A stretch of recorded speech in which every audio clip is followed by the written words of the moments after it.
الحمدللہ رب العالمین والصلاة والسلام علی رسولہ الکریم محمد وعلی آلہ واصحابہ اجمعین عدد خلقہ وزنات عرشہ ورضا نفسہ ومداد کلماتہ۔ عزیزان گرامی، السلام علیکم ورحمۃ اللہ وبرکاتہ۔ سب سے پہلے تو میں اس کا تہ دل سے اظہار کرنا چاہوں گا کہ جو ڈاکیومنٹری میں نے ابھی دیکھی ہے اس کے بہت سے حصے، تقریباً 90% معاملات سے تو میں پہلے واقف تھا، لیکن جو 10% مجھے آج معلوم ہوئے ہیں وہ بہت متاثر کن ہی نہیں ہیں، بلکہ میں سمجھتا ہوں کہ وہ مثالی ہیں۔ اور ہمارے ہاں ایک تبدیلی کی ضرورت بہت بڑی ہے کہ ادارے آپس میں مقابلے کے بجائے معاونت کا مزاج پیدا کریں۔ اور میں یہ جانتا ہوں کہ کم سے کم یہ ادارہ جو میرا تعلق اس کے بانیوں کے زمانے سے ہے، اور پھر ان 2 ستاروں سے بھی جو اس کو چلاتے ہیں، یہ تو ہر وقت ہی موجود ہیں کسی کی مدد، کسی کو مشورہ دینے کے لیے۔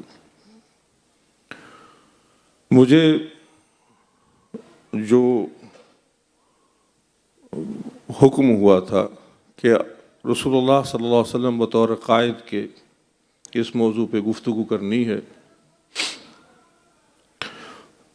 تو میں یہ شروع میں ہی بتا دوں کہ یہ ایک مستقل ایک ورکشاپ، ایک ٹریننگ کا حصہ ہے جو قریباً 3 دن کی ٹریننگ ہوتی ہے، 2 دن سے 3 دن لگ جاتے ہیں۔ تو 30 منٹ کے اندر جو ہے میں کوشش کرتا ہوں کہ چند نکات نوجوان، خاص طور پہ نوجوان علماء کے سامنے رکھوں، اور اس کے بعد کبھی انشاءاللہ موقع ہوگا تو باقی بیان بھی ہو جائے گا۔ میں نے 3 باتیں آپ کے سامنے رکھی۔ سب سے پہلے آپ صلی اللہ علیہ وسلم بطور قائد کے، تو جو سب سے پہلی چیز جو آپ صلی اللہ علیہ وسلم کے مزاج میں اور بطور قائد کے جس صلاحیت کی یا جس خوبی کی ضرورت میں سمجھتا ہوں وہ ہے خیر خواہی، جس کو آپ نے خود فرمایا کہ دین النصیحہ او کما قال رسول اللہ صلی اللہ علیہ وسلم۔ دین اصل میں خیر خواہی کا، خلوص کا اور وفا کا نام ہے۔ اور ایک قائد جو ہوتا ہے اس کو ایک پرخلوص، ایک وفادار خیر خواہ کی طرح اپنی قوم، اپنی امت، اپنی کمیونٹی کی طرف دیکھنا ہوتا۔ جیسے مفتی نعمان صاحب بھی فرما رہے تھے کہ امام مسجد جو ہے وہ اس کمیونٹی کا، اس علاقے کا، اس کے لوگوں کا، اس برادری کا جو اس کے پیچھے نمازیں پڑھتے ہیں یا اس کے محلے میں رہتے ہیں، یا ان کی رسائی کا مرکز وہ مسجد ہے، ان کا وہ قائد ہوتا ہے۔ اس قائد کو ان کا خیر خواہ ہونا چاہیے۔ آپ صلی اللہ علیہ وسلم سے زیادہ کوئی خیر خواہ تھا امت کا؟ مجھے اس کی کوئی دلیل دینے کی ضرورت تو نہیں ہے نا کہ آپ سے زیادہ خیر خواہ کون تھا؟ ہمارے بزرگ سید صاحب رحمۃ اللہ فرماتے تھے کہ حضور اکرم صلی اللہ علیہ وسلم کا معراج پہ جانا ایک معجزہ، ایک عظیم سفر اللہ کی مہربانی سے ہوا، لیکن دوسرا عمل جو تھا وہ فرماتے تھے کہ واپس آنا، کیونکہ میں اگر چلا جاتا واپس کبھی نہ آتا وہاں سے۔ اگر میں سدرۃ المنتہا پہ بیٹھ کے روبرو گفتگو کرتا تو میں واپس کبھی نہ آنا چاہتا وہاں سے۔ وہ فرماتے تھے کہ یہ امت کا درد تھا، اور وہ امت جو اس وقت جس کا ایک بڑا حصہ ابھی دنیا میں پیدا بھی نہیں ہوا تھا، اس کا درد، اس کا احساس، اس کی خیر خواہی کی وجہ سے واپس آنا تھا۔ ابھی کام بہت سے باقی ہے، ابھی کام تو مکمل نہیں ہوا تھا۔ یہ اس قدر درد اور خیر خواہی اور اخلاص ہے اپنی امت کے ساتھ کہ آپ صلی اللہ علیہ وسلم واپس تشریف لے آئے ان لوگوں کو ان کی خاطر، جیسے میں نے عرض کیا جو ابھی پیدا بھی نہیں شاید ہوئے، لوگ ظاہر پیدا تو پوری امت نہیں ہوئی تھی ابھی۔ یہ وہ کیفیت ہے، یہ وہ مزاج ہے کہ اہل صفہ کے ہوتے ہوئے اہل صفہ کو اپنے بچوں سے، اپنی بیٹی سے زیادہ ترجیح دے۔ امت کے وہ لوگ آپ صلی اللہ علیہ وسلم کی ٹیم کے، میں وہ نوجوان بیٹھے تو ان کو کہتا ہے جدید اصطلاحات میں بات کیا کریں، اس میں بات کریں، اپنی جو ٹیم تھی قریب ترین صحابہ کرام، ان کی خیرخواہی، ان کا فائدہ، ان کی ضروریات کو اپنے گھر والوں کی ضروریات پر بھی ترجیح دینا، یعنی کہ یہ پرائرٹی کے بنیاد پر کام ہونا۔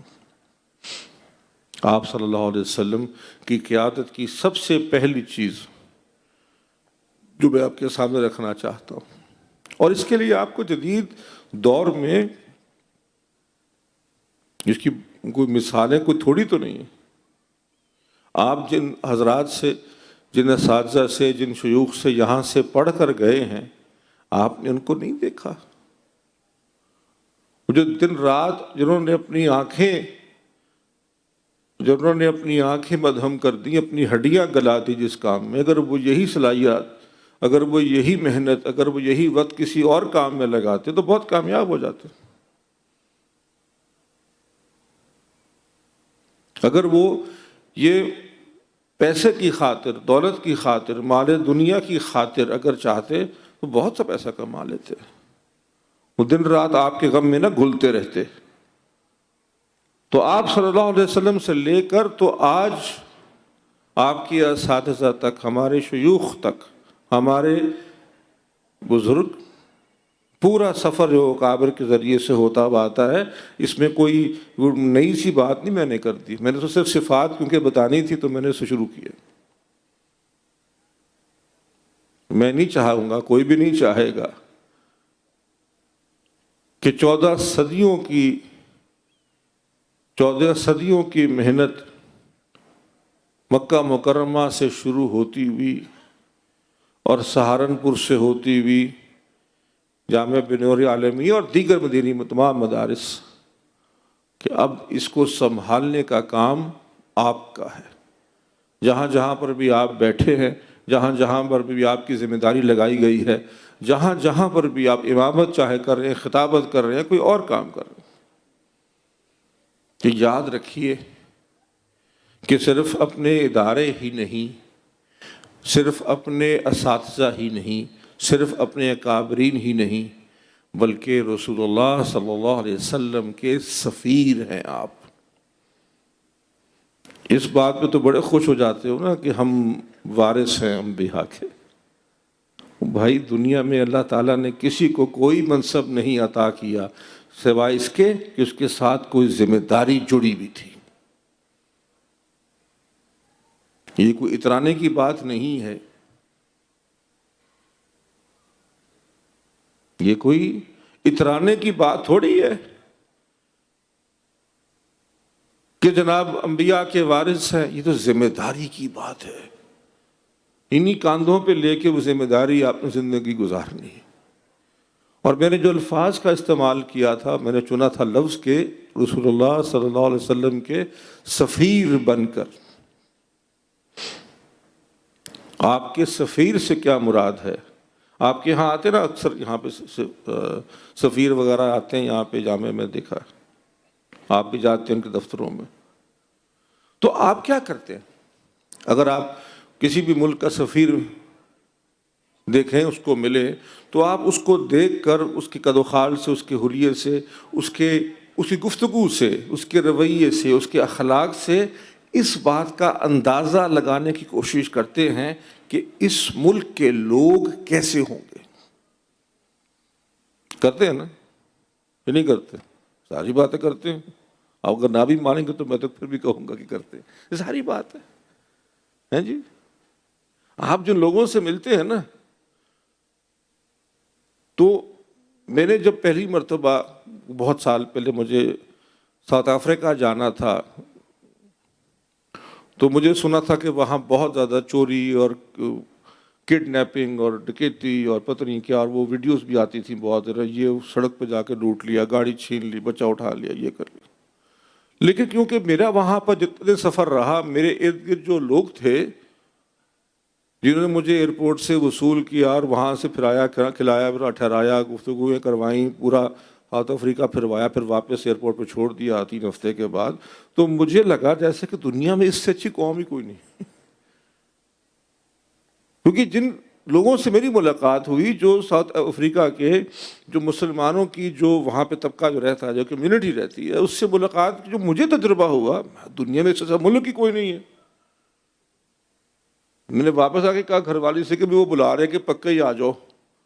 انہوں نے کہا جی ہم نے کیا کرنا چھوڑ کے اپنا ملک. میں کہا پھر وہ بیوی بھی ساتھ کہہ رہے تھے کہ شادی بھی کروا دیں گے اور اگر وہ والی نہیں آئے گی تو. انہوں نے کہا پھر پورا پڑھو، تم جہاں جاتے ہو وہاں دنیا کچھ اور ہے. تو میرا مقصد یہ ہے کہ سفیر جب آپ دیکھتے ہیں کسی قوم کا فرد پہلی مرتبہ دیکھتے ہیں تو آپ اس سے اس پوری قوم کے بارے میں اندازہ ہی نہیں لگاتے بلکہ فیصلہ کر لیتے. بیچارے آپ نے 2 لطیفے سنے سرداروں کے، اور پوری کی پوری سرداروں کو آپ نے بیوقوف کا سرٹیفکیٹ جاری نہیں کر دیا ہوا. ایک کسی ملک کا جاہل قسم کا صدر آ گیا کوئی گورا، اور اس نے آ کے الٹی سیدھی بات کر دیا، آپ نے اس پوری قوم کے لیے بدوائیں دینا شروع. یہ کرتے نا آپ. یہاں تک تو مزہ آ رہا ہے نا. تو اب غور سے سنیے کہ جب آپ کو لوگ دیکھتے ہیں تو وہ رسول اللہ صلی اللہ علیہ وسلم کے بارے میں ایک فیصلہ کر دیتے ہیں، اسلام کے بارے میں طے کر دیتے ہیں کہ یہ ہوگا. خاص طور پہ آپ لوگ، خاص طور پہ علماء کرام. کیوں؟ کیونکہ علماء کا عمل عوام کا علم ہے. یاد کر لو جملے کو، علماء کا عمل عوام کا علم ہے. وہ اسلام کے بارے میں اتنا ہی کچھ جانتے ہیں جو آپ کو دیکھ کر پتہ چل جاتا ہے.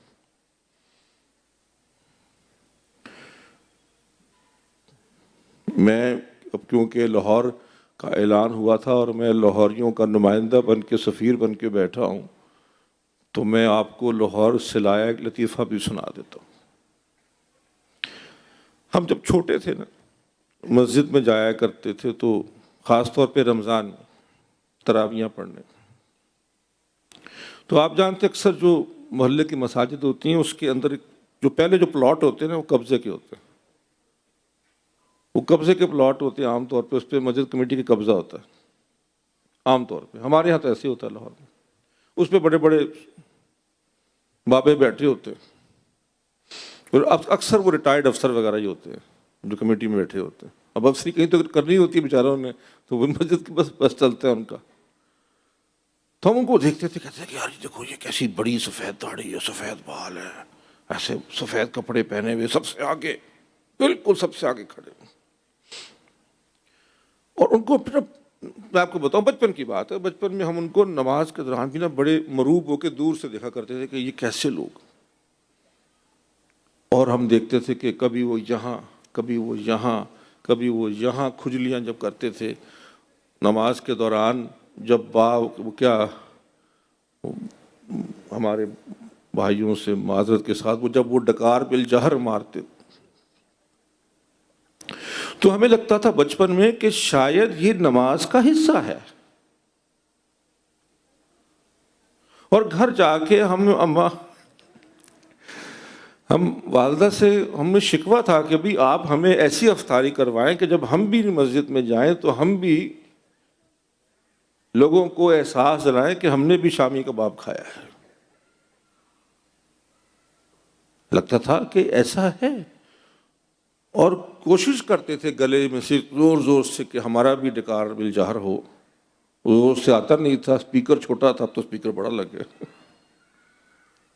کیونکہ ہمارے لیے وہ ایک ایسی تصویر تھے بچپن میں کہ یہی علم ہے، یہی بزرگ ہیں، یہی عالم فاضل لوگ ہیں. چنانچہ رسول اللہ صلی اللہ علیہ وسلم کی سفارت، ان کی نمائندگی یہ ہے اسلام.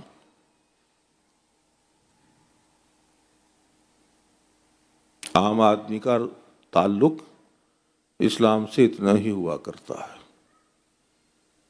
وہ آپ کو دیکھتا ہے، آپ کو سفیر سمجھتا ہے اور آپ کے کاموں سے فیصلہ کرتا ہے کہ اسلام کیا ہوگا اور رسول اللہ صلی اللہ علیہ وسلم کیا ہوں گے. اگر ہالینڈ کے، اگر نیدرلینڈز کے، اگر یورپ کے جوئے خانوں میں اور شراب خانوں میں دنیا کے مسلمان موجود نہ ہوتے نا، تو وہ 10 دفعہ سوچتے آپ کی کوئی تصویر بنانے کے بارے میں. جو انہوں نے دیکھا ہے وہی بنا دیا انہوں نے. آپ کو تو یہ دیکھا کرتے ہوئے.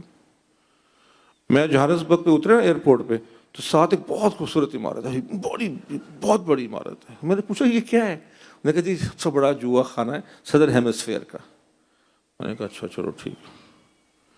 کہتے ویسے کھانا حلال ہے، یہاں کھانا حلال ملتا ہے الحمدللہ. مارکیٹ ہے نا جی، کسٹمر آتے ہیں تو حلال مانگتے ہیں.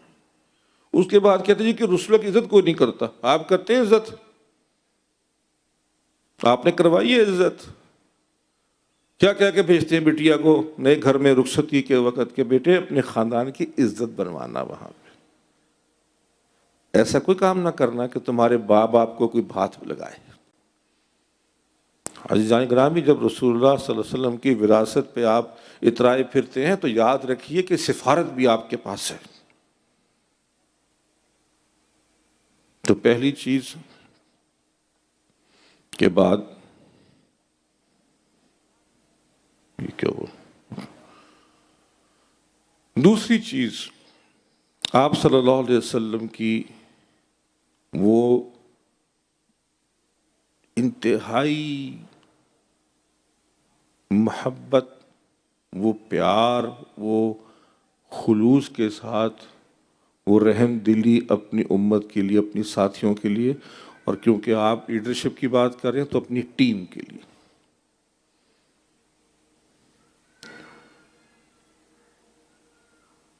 ٹیم کا آدمی آتا ہے، ٹیم کے آدمی کو دیکھ کر اس کا استقبال کیسے کیا جاتا ہے، اس کے مسائل اور اس کی مشکلات کو کیسے حل کرنا اپنا مقصد بنایا جاتا ہے.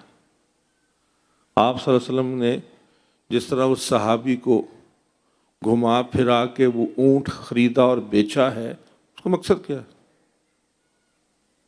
مقصد ہے مالی مدد کرنا، اس کی عزت نفس کو مجروح کیے بغیر. آپ صلی اللہ علیہ وسلم جب کسی کی مدد بھی فرماتے ہیں تو ایسے کہ اس کو کیا، سامنے والے کو کیا، کسی کو یہ ایک کم تری کا احساس نہ ہو کہ مجھے کوئی صدقہ یا کوئی خیرات یا کوئی زکوٰۃ دی جا رہی. آپ صلی اللہ علیہ وسلم کی اپنوں کے ساتھ محبت. ہاں اب تو بڑھاپے کا ایک فائدہ ہوتا ہے کہ اپنی بات پہ عمل کرنے کی ضرورت ہی نہیں ہوتی کہ اب تو بوڑھے ہو گئے، اب آپ لوگ خود ہی کریں بھائی. تو اس لیے میں آپ کو کہہ رہا ہوں کہ آپ جب یہ آپ کو ابھی یاد کروایا گیا کہ اگر آپ امامت بھی مسجد میں صرف کرواتے ہیں تو آپ اس کمیونٹی کے لیڈر ہیں، تو اس کمیونٹی سے مراد صرف مسلمان نہیں ہے. آپ کی ذمہ داری صرف وہاں کے مسلمانوں کی طرف نہیں ہے. اگر آپ کو ابھی تک پتہ نہیں چلا تو بس یاد سن لیں، آپ کی ذمہ داری وہاں کے غیر مسلموں کی طرف بھی ہے. آپ کے تعلقات وہاں پہ غیر مسلموں کے ساتھ ہی نہیں بلکہ وہاں پر جو اسلام دشمن عناصر ہیں ان کے لیے بھی آپ کا رویہ خیر خواہی کا ہوگا. کیوں؟ کیونکہ آپ ہلاکو خان کی سفیر نہیں ہیں، آپ رسول اللہ صلی اللہ علیہ وسلم کی سفیر ہیں، آپ رحمت اللہ عالمین کی سفیر ہیں، آپ خاتم النبیین کی سفیر ہیں. آپ کسی ایس ایچ او کے سفیر نہیں ہیں صرف. کہ آپ نے جو جرم پہ اب کریک ڈاؤن کرنا ہے اور وہاں جا کے آپ نے کفر پہ کریک ڈاؤن کرنا ہے، یہ رویہ نہیں ہونا چاہیے۔ یہ ساؤنڈ سسٹم بڑا اچھا ہے، میں زور سے ایک بات کہنے والا ہوں، گھبرائیے گا نہیں۔ میں سن رہا تھا ایک صاحب کو تقریر کرتے، نوجوان کو، بیچارہ وہ اپنی طرف سے تو جذبے کے ساتھ، جب اس نے کہا فرمایا اللہ کے رسول نے، میں کہا بھائی اس طرح تو نہیں فرمایا تھا جس طرح جناب فرما رہے، اس طرح نہیں فرمایا تھا۔ خدا کا خوف کرو یار، یہ جوش خطابت کا تم کو معنی بھی نہیں آتا، اس کا معنی کیا ہوتا؟ تو دوسری چیز، آپ اس ہستی صلی اللہ علیہ وسلم کے سفیر ہیں جو اپنے تو کیا، غیروں کیا، دشمنوں کے لیے بھی رات کو اٹھ اٹھ کے دعائیں مانگنے والا ہے۔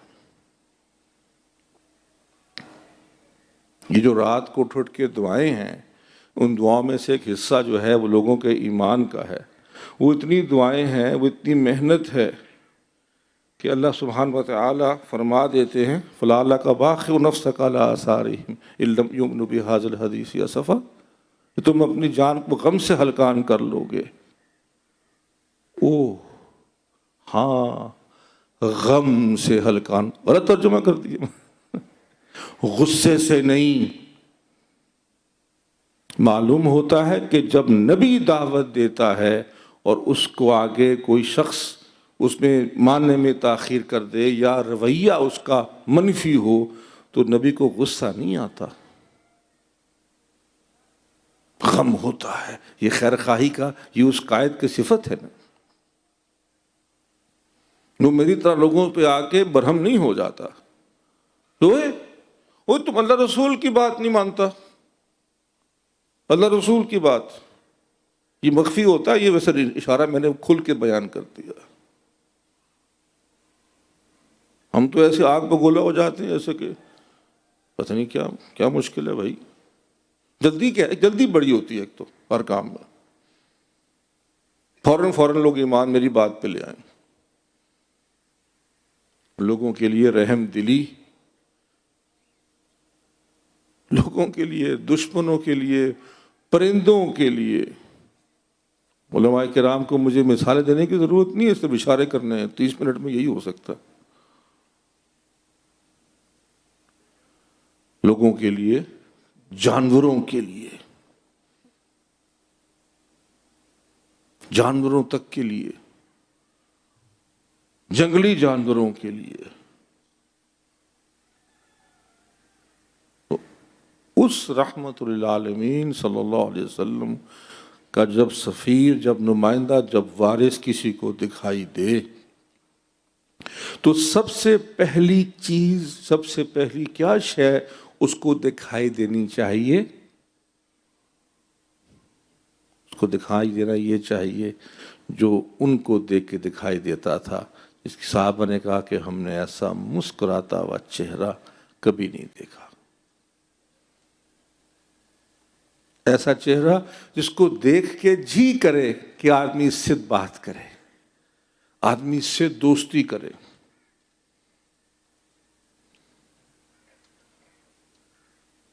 اچھا میں مسکرا رہا ہوں، آپ کو لگ رہا ہوں غیر سنجیدہ آدمی، میں نے کر دیا بھائی۔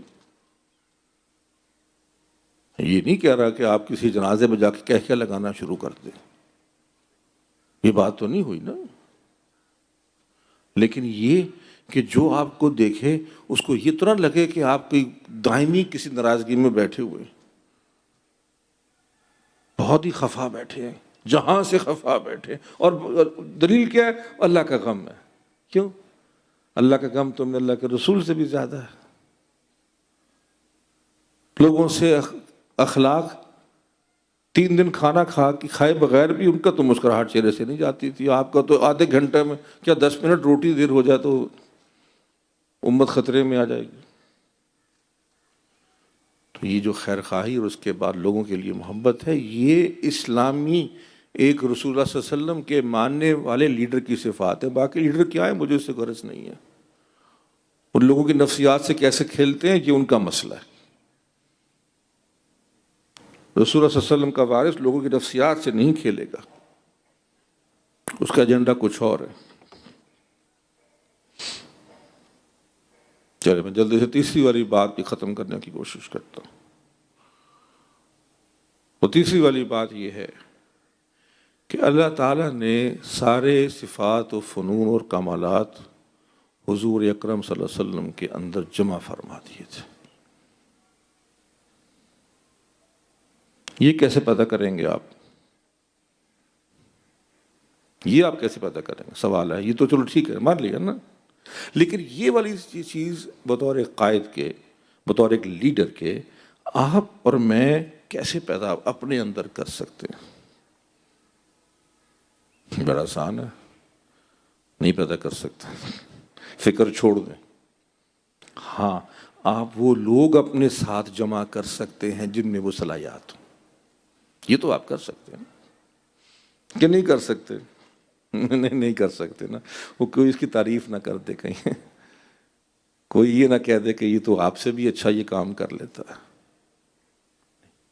ہم یہ نہیں کریں گے، ہم یہ کر سکتے ہیں کہ اگر مجھے کوئی چیز نہیں پتا تو میں اس علم کے اہل ذکر سے پوچھ لوں۔ مجھے نہیں پتا ایک بات کا، بڑے سے بڑے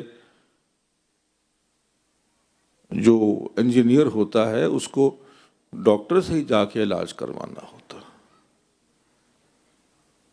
اس کو علاج، اور اس ڈاکٹر کو گھر کسی آرکیٹیکٹ سے ہی، کسی مزدوروں سے بنوانا پڑتا ہے۔ صفت الگ الگ ہوتی ہے، الگ الگ۔ تو کیا کر سکتے ہیں؟ اگر آپ ایک لیڈر ہیں تو جو شعبہ آپ نے اس میں کام کرنا ہے، وہ لوگ اپنے سارے کام آپ نہیں کر سکیں گے، اور آپ صلی اللہ علیہ وسلم جس طریقے سے مشورہ لیا کرتے، حباب بن منذر انصاری صحابی رضی اللہ عنہ، آپ میں سے کئی لوگوں نے وہ مقام دیکھا ہوگا بدر کا، حرم کے سفر کریں تو بدر کی میدان میں بھی جاتے ہیں۔ اللہ تعالیٰ سفر حرمین نصیب فرمائے بار بار آپ کو۔ تو آپ نے دیکھا ہوگا کہ ایک وہاں مسجد بن گئی ہوئی ہے جہاں پہ آپ صلی اللہ علیہ وسلم کا خیمہ تھا۔ آپ کو یہ معلوم ہے نا کہ وہ اصل جگہ نہیں ہے جو حضور نے انتخاب کیا تھا، آپ نے انتخاب کسی اور جگہ کا کیا تھا۔ حباب بن منذر نے کہا یا رسول اللہ، یہ جو آپ نے جگہ طے کی ہے یہ اللہ نے حکم دیا ہے یا یہ آپ کے خیال میں یہاں ہونا چاہیے؟ آپ نے فرمایا کہ میرا خیال ہے کہ یہ جگہ ٹھیک ہے جنگ کے لیے۔ تو اس نے انتہائی ادب سے گزارش کی کہ یا رسول اللہ، جنگ کی ترکیبوں کو ہم آپ سے بہتر سمجھتے ہیں، یہ ہمیں کرنے دیں۔ جگہ تبدیل کی اور ہو گئی۔ اب ذرا میں اس کو عصر حاضر پہ اس کی تطبیق کروں ذرا اس واقعے کی، کہ میں نے ایک بات کہی ہے کہ بھئی یہاں پر یہ بلڈنگ بنا دو یا یہاں پر یہ فلانا کام کر دو۔ میرا ساتھی کہتا ہے کہ جی آپ کو کوئی اللہ نے حکم تو نہیں دیا، کوئی قرآن و سنت کی بات ہے یا آپ کا اپنا خیال ہے؟ کہ یار تو قرآن و سنت کو چھوڑ، میں تجھے کہہ رہا ہوں۔ ہمیں تو خیر بات اول تو مجھے کسی نے کہنی نہیں ہے، کیونکہ اول تو مجھے کوئی یہ کہہ نہیں سکے گا، کوئی کہنے سے پہلے ہی میں اس کے دل کا حال جان کر اس کی طرف پھونک ماروں گا اور وہ طوطا بن جائے گا، اور اگر اس نے کہہ نہیں دیا تو وہیں بھزم ہو جائے گا، اور کہ زندہ بچ بھی گیا تو جہنم کے سوا کو ٹھکانا نہیں اس کا۔ اس نے کہہ کیسے دیا مجھے؟ تو پھر مجھے یہ بتاؤ کہ تم رسول اللہ صلی اللہ علیہ وسلم کے ہی سفیر ہو نا۔ جاتے جاتے میں ایک بات کہنا چلا جاتا ہوں، کیونکہ 1 منٹ ہے، 2 منٹ ہے میرے پاس۔ میں نے ایک جملہ بہت دفعہ کہا اور وہ بہت لوگوں کو میں سمجھا پایا، کئیوں کو نہیں سمجھا پایا۔ اگر وہ جملہ میں اگر نہ سمجھا پایا آپ کو آج، یہ موضوع کا حصہ نہیں ہے براہ راست، لیکن بہت ضروری ہے اس موضوع کو سمجھنے میں۔ اللہ ہمیں توفیق دے سمجھنے کی، اللہ ہمیں توفیق دے ان لوگوں کی لاج رکھنے کی جن کی قربانیوں کی وجہ سے آج آپ اور مسلمان ہیں۔ 160 سال کے قریب کا سفر، خاص طور پر بر صغیر کا جو پچھلا حصہ ہے 160 سال کا، سہارنپور سے لے کے آج تک کا، یہ سفر کی وجہ سے ہم مسلمان ہیں، ان قربانیوں کی وجہ سے، اس خلوص کی وجہ سے۔ تو پھر اگر یہ ہے تو پھر نوٹ کر لیں۔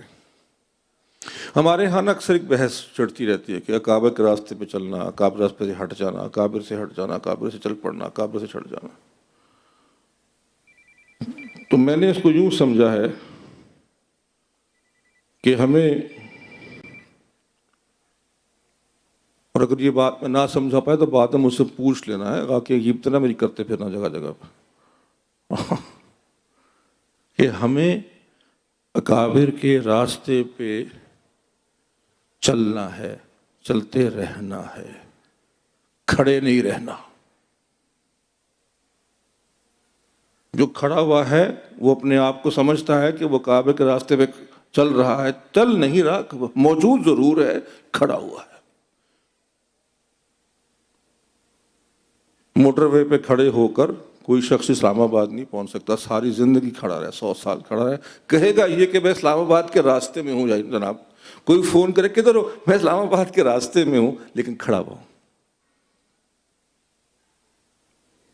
جامعہ بدوری عالمیہ اور ایسے بہت سے ادارے، بے ان گنت ادارے، وہ ادارے ہیں جو کعبے کے راستے پہ چلنے کی مثال، اس منزل کو منزل بنانے کی، جو منزل ہمیں اکابر جس کی نشاندہی کر گئے۔